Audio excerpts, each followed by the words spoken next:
हम जानेंगे कि मेवाड़ की एक ऐसी रानी जिन्होंने खुद अपने राज्य का संचालन किया जब उनके सामंतों द्वारा उन पर ये विश्वास जताया गया तो उन्होंने आगे बढ़कर खुद अपने राज्य का संचालन किया। इस रानी का नाम है रानी कर्मावती, जो बूंदी के हाड़ा चौहानों की राजकुमारी थी और मेवाड़ में वो राणा संग्राम सिंह की पत्नी थी।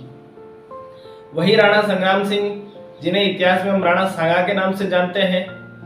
हम जानते हैं कि उनके शरीर पर 84 घाव थे, उनका एक पैर एक हाथ कटा हुआ था, उनकी एक आंख नहीं थी, फिर भी वो अदम्य साहस शौर्य से युद्ध लड़ते थे। और जैसा कि हम जानते हैं कि 1527 में जब खानवा का युद्ध होता है बाबर और राणा सांगा के बीच, तो इसमें राणा सांगा हार जाते हैं और अपने भारत में मुगल साम्राज्य की स्थापना हो जाती है।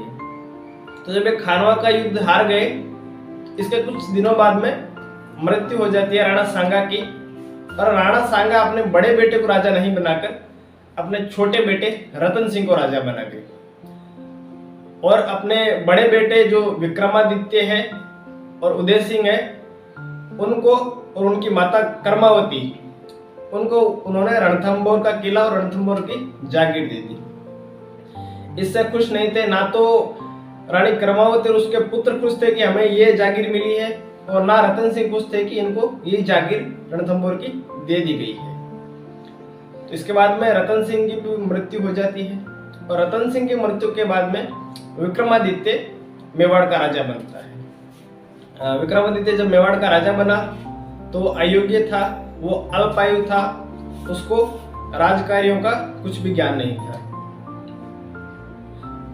तो इसके बाद में जो यहाँ का शासन है वो इसकी माता कर्मावती खुद संभालती है। वो मेवाड़ राज्य की क्या बनती है, सरक्षिका पैटर्न बनती है। तो इसके बाद में देखिए इसके समकक्ष अपने गुजरात में राजा हुआ करता था बहादुर शाह।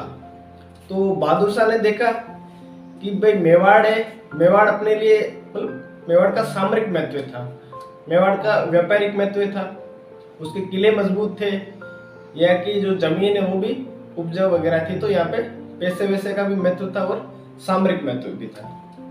तो बहादुर शाह आक्रमण कर देता है अपने कहाँ पे, चित्तौड़ पे। तो पहली बार जब बहादुर शाह ने चित्तौड़ पर आक्रमण किया तो रानी कर्मावती ने देखा कि अभी अभी हम जो खानवा का युद्ध हारे हैं, अपनी स्थिति सही नहीं है, अगर हम लड़ेंगे तो हमारी जो कंडीशन है, जो हमारी स्थिति है वो और भी खराब हो जाएगी। तो उन्होंने क्या किया, जो रणथंभौर का किला है वो बहादुर शाह को दे दिया और बहादुर शाह को वापस भेज दिया गुजरात। बहादुर शाह भी बिना कुछ लड़े एक किला पा लेता है, तो वो राज्य और फिर गुजरात वापस आ जाता है।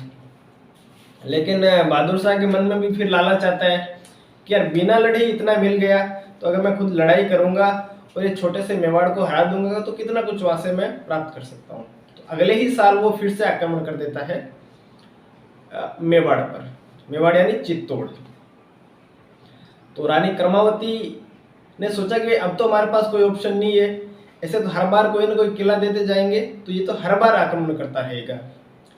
तो रानी कर्मावती ने जितने भी सामंत थे उन सामंतों को पत्र लिखा कि आज मेवाड़ संकट में है, आप जितने भी सामंत आइए और मेवाड़ की आन बान शान के लिए लड़िए।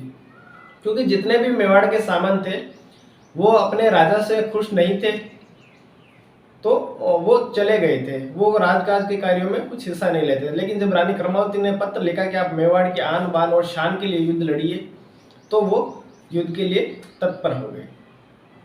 तो देखिए अब युद्ध लड़ने के लिए कोई अच्छा सुयोग्य राजा चाहिए। मेवाड़ का राजा जो विक्रमादित्य है वो अल्पायु है, अयोग्य है, तो उसको भेज दिया गया बूंदी अपने ननिहाल। और यहाँ पर जो सबसे वरिष्ठ आदमी था देवलिया का बाघ सिंह, उसको मेवाड़ की सेना का सेनापति नियुक्त कर दिया गया। अब देखिए चित्तौड़ की सेना छोटी है, गुजरात के बहादुर शाह की सेना बहुत बड़ी है। तो जब हमारी छोटी सेना रहेगी, अगले की बड़ी सेना रहेगी, तो अपने लोगों के पास एक ही जरिया था, साका। साके में हमने पहले भी पढ़ा है कि दो चीजें होती है, जौहर और केसरिया। जौहर यहाँ की महिलाएं करती है और केसरिया यहाँ के पुरुष करते हैं।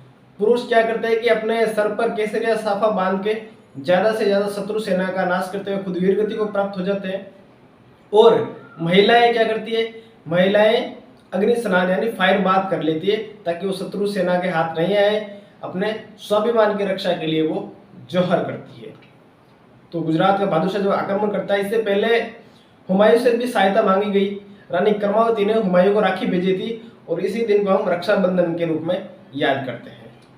हुमायूं से भी जब कोई सहायता नहीं मिली तो यहाँ पर देवलिया यानी प्रतापगढ़ का जो बाघ सिंह था उसके नेतृत्व में यहाँ पर क्या किया गया था, जौहर किया गया, सॉरी ये केसरिया किया गया। और रानी कर्मावती के नेतृत्व में यहाँ पे जौहर किया गया।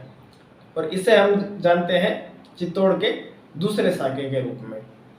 तो चित्तौड़ का दूसरा साका 1534 में होता है, जिसमें केसरिया का नेतृत्व किया था देवलिया के बाघ सिंह ने, और जौहर का नेतृत्व किया था रानी कर्मावती ने।